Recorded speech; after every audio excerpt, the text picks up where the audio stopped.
Colm Boyle is with us now, I think. Colm, good morning to you. Good morning, lads. How are you? Yeah, no, loud and clear.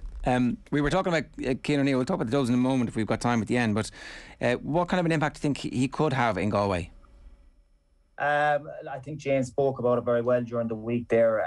He will bring a level of professionalism to them. There's no doubt about that. He's huge years of experience, even since he's been with us. So we had him for a year, obviously, in 2012.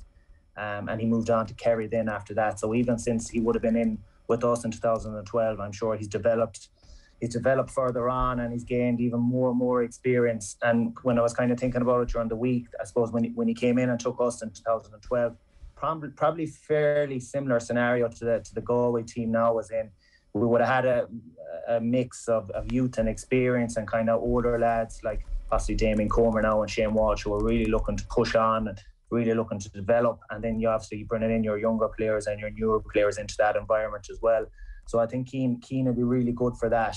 Cian is he's excellent, he's organised, he's really confident in his own ability, but in a good way.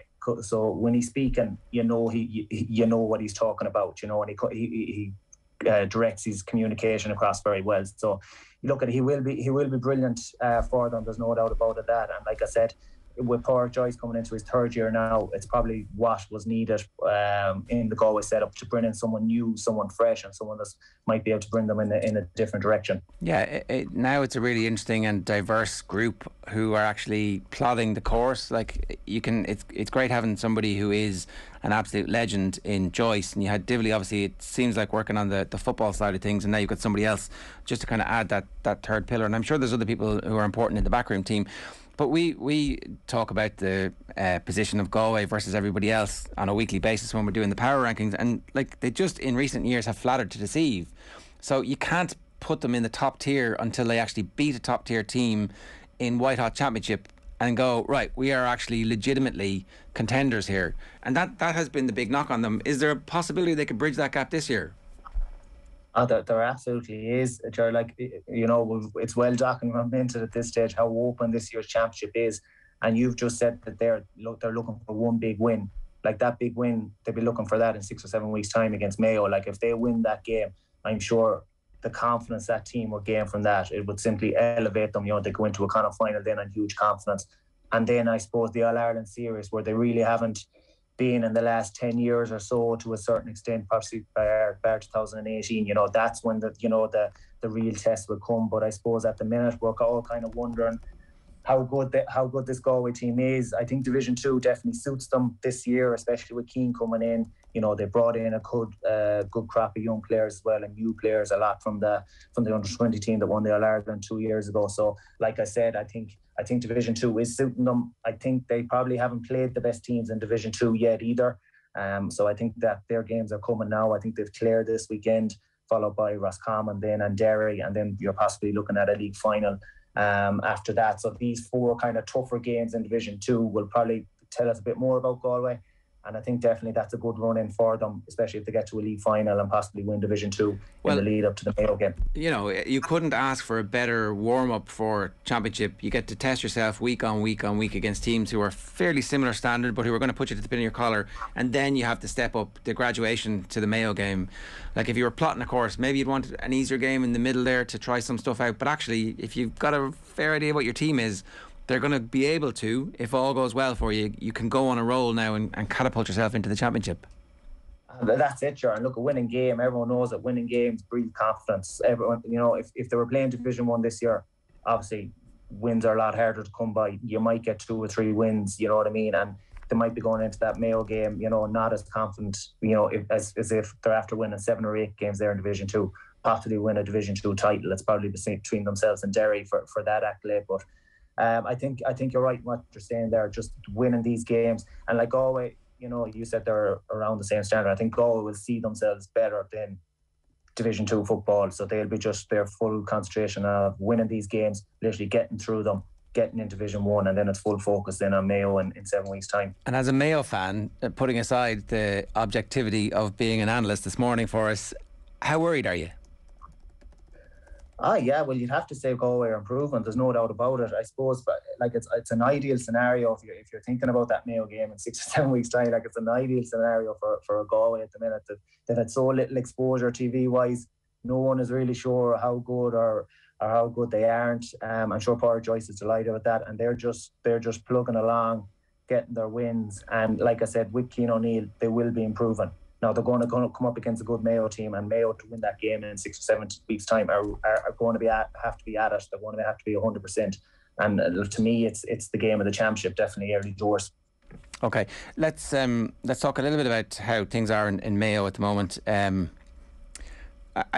However happy the Galway management must be, the Mayo management must be, with the obvious exception of Tommy Conroy's injury, relatively happy with the way things have gone so far in the league. You know, there's genuine strength and depth. There's a bomb squad if they need it coming off the bench. There's still more to come in the coming weeks, we hope, in terms of players returning. So, like, quietly, they put together a great league. They have, yeah, almost unexpectedly, to be honest, because I think they were generally laid back, starting back into the new year. Had a tough couple of games on paper early doors, but got the points from that, and I think from that they would have gained confidence. I think to date they've used 31 players, which is a huge amount, and they have made a lot of changes from the starting team from week to week. So it's going to be really interesting to see what team James goes with on Saturday night. I think this will be the strongest Mayo team so far to date that lines out in Tralee Saturday evening. I think it'll probably need to be coming up against Kerry, probably the informed team in the country. But if you go through the Mayo players at the minute that haven't really, like Brendan Harrison, Jason Doherty, Owen McLaughlin, all played the first 2 games and haven't played since. You have the likes of Darren Cohen, James Carr, Cillian O'Connor, who I wouldn't expect to see this weekend. I don't think he's going to be rushed, who haven't gotten any game time yet. And then you have the likes of, obviously, Aidan O'Shea hasn't started a game yet, Kevin McLaughlin hasn't started a game yet, and Inda Hession, after his breakthrough season last year, I'm sure he's pushing really hard in training to get a start. So when you factor in all them players have to come back in as well, it's going to be really, it's impossible really to pick the team for Saturday evening, which is probably a good thing, to be honest. Is Oisin Mullen marking Clifford?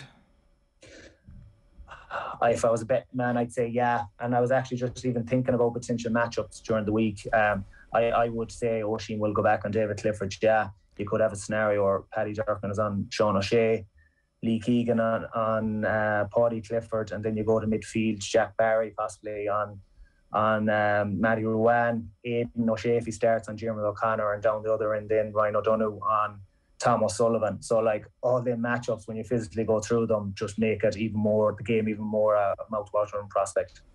Why do Mayo love playing in Tralee so much?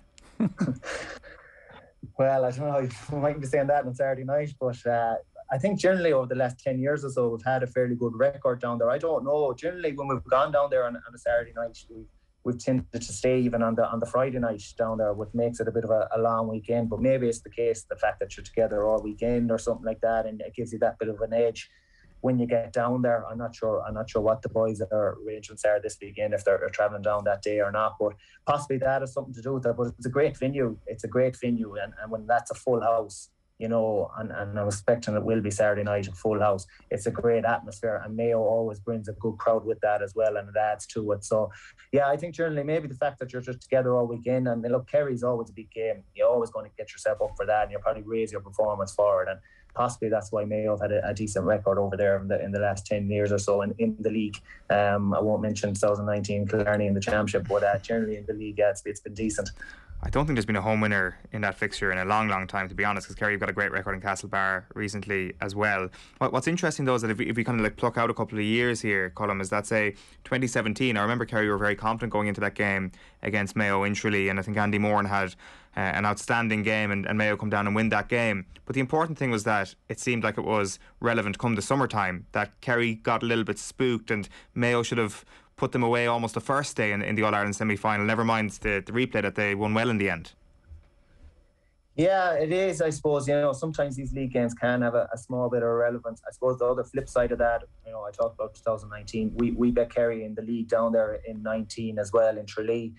We bet them in the league final, and then obviously it came to the Super 8s game in Killarney and they totally dismantled us. So it can work both ways as well. It can be difficult to get the balance right. But you talked about that game there in 17, and Andy in that performance, he probably spooked them so much, even in the 2 games in the semi-finals. He brought that level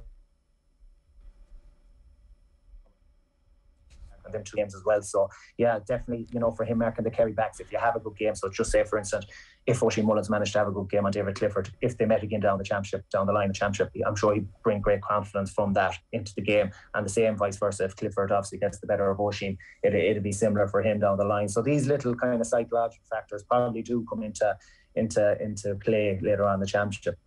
Can I ask you then about those championship games in 2017, Colm? Because I'd kind of forgotten until doing a bit of reading this morning that obviously I remember that you scored the goal in the first game, in the first half, but that you were taken off after 48 minutes. And there was this big conversation, I'm sure you didn't see it at the time, on social media about why was Colm Boyle taken off after 48 minutes. It was almost as if it was a predetermined decision, that it was based on GPS marks or something like that.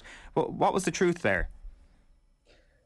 The truth was, if you look at the player who actually came off for me that day, it was actually Paddy Durcan. Kicked the equaliser. Yeah, 4 or 5 minutes into injury time. So the truth was, we had a strong panel, and Stephen was utilising the panel. Like, I'd heard all things that the GPS, that I wasn't clocking enough on the GPS, or that my hamstrings, that because of 50 minutes, I had to go after 50 minutes because of my hamstrings, even though I never had a hamstring injury in my life. You know what I mean? So you hear all these sorts of things, but I think generally it was the case that we had a strong panel. There was great competition for the half back line in particular, team Lee Keegan, Donald Vaughan, myself, Paddy Durcan. So it was literally a case of getting fresh legs in. That was all that was to it, and there was a lot made of it at the time. I know there was. I was hearing it myself, but that was generally it. And then he leaves you until, I think, the 69th minute the second day, and you win. So there must have been a lesson in there somewhere. Yeah, possibly so. Yeah. So this weekend, will you? Are you thinking it's going to be a Mayo win? Are you thinking it's going to be a sort of early marker? Is it going to be another great Tralee night for Mayo? Yeah, it's difficult to tell. I think Kerry are the informed, although both teams have the same amount of points. I think Kerry are the informed team in the country at the minute. If you even look at their margins of that they've won the games by Monaghan, Dublin, and Donegal, they've all been really, really comfortable. Obviously, drew against Kildare again the first step, but they have been really, really comfortable. Mayo's margins of victory have been an awful lot tighter. I think Kerry have scored the most in the league, and they've conceded the less in Division 1. So they are getting that balance right. Obviously, we all know that probably on paper they're the top 6 forwards in the country, but they definitely look to be getting that balance right in defence now. And obviously Jack O'Connor brought in Paddy Tally for a reason. He probably felt that at the back was their Achilles heel and shipping scores. And at the minute, it looks like they've got that balance right. It looks like they're well set up. I wouldn't say they're getting a whole lot of bodies behind the ball or anything like that. I think it's just a case that their work rate is up. They're hunting the ball in packs, and they're turning over ball around the middle of the field, and they're utilising then obviously their strength is obviously their top 6 up front. One last question. You've obviously established that these games can have an impact later on in the summer. Is there any part of James Horan that isn't thinking, or that is thinking, I'm not going to put my actual matchups that I will use in a championship match on display to give Kerry any tape? So I'm not going to give David Clifford the experience of being marked by Oisin Mullin. I'm not going to do it. I'm going to do something totally different, and maybe even just go zonal and not reveal your hand. Yeah, look, there's always that possibility, and the same from Jack O'Connor on his side. So there is that possibility. I just think they will match up as how they would plan if this was a championship game. I think they will. I think it'll line up something similar to what we called out earlier on. Now, you could be talking about this next week, and it could be nothing like we talked about. But I think it will. I think because both managers want to win this game. Jack O'Connor, I'm sure he's probably mentioned during the week to the Kerry lads about kind of Mayo's record down there the last 10 years. And setting down a marker for maybe later on the year as well. So I think Kerry are going to be really, really up for this. So it's going to be a really, really tough game for Mayo. But look, that it's a great game to have. It's probably the top game of the league so far. So like I said earlier on, full house in Tralee. Hopefully the weather allows for some kind of decent football that it hasn't really allowed for you could say top class inter-county football so far in the league. So hopefully we get a decent Saturday evening in Tralee, and just seeing two top teams really go at it. There's a good chance this is part of a trilogy that they play this week. They play in a league final, and then they play later on in the summer.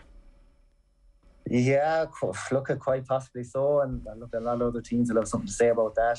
I'm sure, but yeah, it's quite possible. Like certainly, another win possibly for each team might get them into a league final. So obviously, it's quite possible. It could end up something similar to like 2019, where we played them the league final and then later on the championship. So yeah, it could be interesting a few weeks ahead, and there's not going to be a massive gap between them games realistically. Just say if it was Mayo Kerry in the league final, you're talking probably 3 weeks time. If they did meet in the All-Ireland Series, you're only talking another maybe 7 or 8 weeks after that. So there's not going to be a huge turnaround or a huge maybe difference in performances or teams that's playing in them games or players that's playing in them games. So yeah, interesting times ahead. Hopefully it's more Lord of the Rings and Godfather, and part 3 is the best part of the 3 of them. Yeah, hopefully so. Thanks a million for joining us. Cheers, Colm. No problem, lads. Take care. Colm Boyle giving us some thoughts there on the weekend's GAA action.